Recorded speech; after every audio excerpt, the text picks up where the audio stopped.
उधर छत्तीसगढ़ के सुकमा जिले में पुनर्वास से पुनर्जीवन पहल के तहत 10 बड़े नक्सलियों ने आत्मसमर्पण कर दिया है।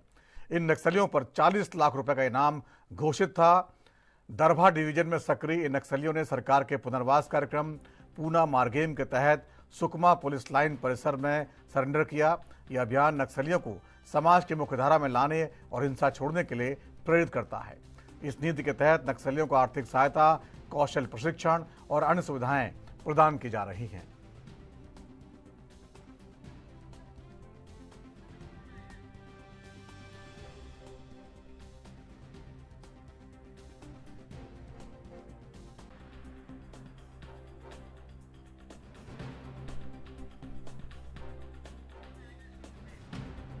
तो लगातार जो है पुनर्वास से पुनर्जीवन नाम की जो पहल चल रही है, तो नक्सली अभियान जो है सरकार का चालू है।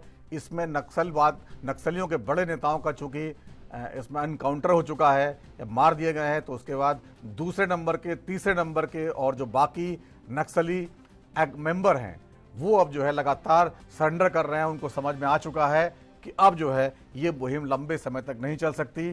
सरकार भी उनको मौका दे रही है और जिनको लगातार जिन पर इनाम घोषित था उनको एक बार फिर पुनर्वास से पुनर्जीवन अभियान के तहत उनको लगातार समाज की मुख्यधारा में लौटने का आह्वान किया गया है, अपील की गई है और मौका दिया जा रहा है। उनके जो लंबे समय तक चले अपराध हैं उनको उन पर भी जो है कहीं न कहीं संवेदनशीलता से बात होगी, उस पर भी जो उनको छूट मिल सकती है। हालांकि उनको अपनी सज़ा तो भुगतनी पड़ेगी, लेकिन उसके बाद पुनर्वास कार्यक्रम सरकार अपनी तरफ से चलाएगी। उनके परिवार के सदस्यों के लिए राहत के अभियान चलाए जा रहे हैं। तो तमाम जो चीज़ें चल रही हैं छत्तीसगढ़। सुकमा से हमारे संवाददाता प्रत्युष दीक्षित हमारे साथ जुड़ गए हैं। प्रत्युष जी, जिस तरह से पुनर्वास से यह अभियान चल रहा है, इसके तहत कितने नक्सलियों ने अब तक सरेंडर कर दिया है?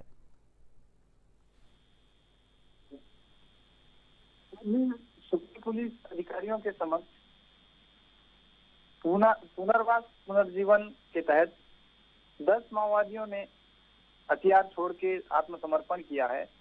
लगातार सुकमा पुलिस के द्वारा जो इलाके में जो अभियान चलाए जा रहे हैं, लोगों को समाज के प्रमुख जो हैं वो अधिकतर गांव-गांव जा जाकर लोगों को समझाइश दे रहे हैं कि वे सुकमा पुलिस के और छत्तीसगढ़ शासन के द्वारा जो भी योजनाएं चलाई जा रही हैं उनके तहत वो आत्मसमर्पण करके समाज की मुख्य धारा में वापस लौटे। इसी के तहत आज सुकमा जिले में अब तक का जिले में सबसे बड़ा ये सरेंडर देखा जा रहा है, क्योंकि इसमें हथियार के साथ जो नक्सलियों ने आत्मसमर्पण किया है और इसमें अधिकतर दरभा डिवीजन के सक्रिय नक्सली रहे,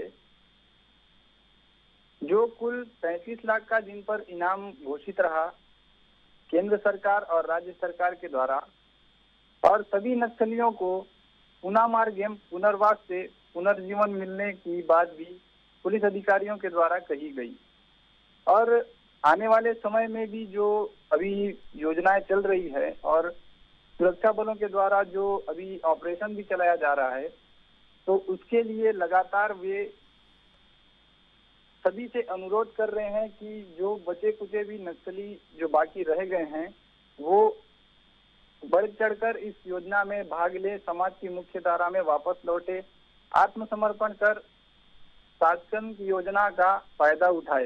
प्रत्युष, जिस तरह की योजना की बात आप कर रहे हैं, ये योजना क्या किसकी कोई समय सीमा निर्धारित है कि कब तक जो है जो मुख्य धारा में लौटना चाहते हैं वो नक्सली लौट जाएं और उसके बाद जो है उनको मौका नहीं मिलेगा? तो इस तरह कोई समय सीमा है और क्या इसका रिस्पांस आ रहा है?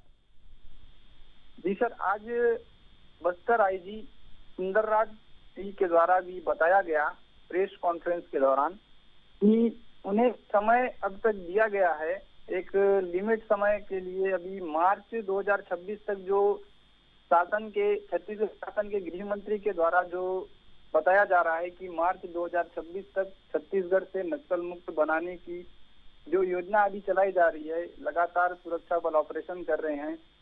इस समय सीमा तक अगर वे अपने स्वेच्छा से जाए, आत्मसमर्पण करके फायदा ले लें तो भी उनके लिए बहुत अच्छा है। नहीं तो बताया ये गया है कि सुरक्षा बल जो अभी ऑपरेशन चला रहे हैं लगातार, तो अगर इस बीच में आपसी मुठभेड़ भी होती है या जो भी है, तो उन्हें फिर इसके बाद शासन की योजना का लाभ मिलना संभव नहीं है। नहीं, लेकिन प्रत्युष लगातार इसमें जो है जो रिस्पांस इसका आ रहा है, हम देख रहे हैं लगातार मध्य प्रदेश में भी सरेंडर कर रहे हैं, छत्तीसगढ़ में सरेंडर कर रहे हैं, तो अब कितने परसेंट नक्सली बचे हुए हैं जो बाकी, या तो जिनका जो सरेंडर कर चुके हैं या जो जिनको मार दिया गया है, अभी कितने परसेंट आपको लगता है कि बचे हुए हैं जो अभी हथियार उठाए हुए हैं? जी, ये भी शेष माओवादी केडर में देवती हैं, BKSGS सदस्य पापा राव, बारसे देवा तथा अन्य भी इसमें कुछ नक्सली शेष रह गए हैं। ये मुख्य नक्सली हैं अभी जो अब तक सरेंडर नहीं किए हैं। इससे पहले भी कुछ दिनों पहले देवजी के सरेंडर की बात सामने आई थी, लेकिन उसे पुलिस ने नकार दिया था कि अभी इसकी कोई पुष्टि नहीं हो पाई है करके। ठीक है प्रत्युष, जानकारी के लिए बहुत बहुत शुक्रिया आपका।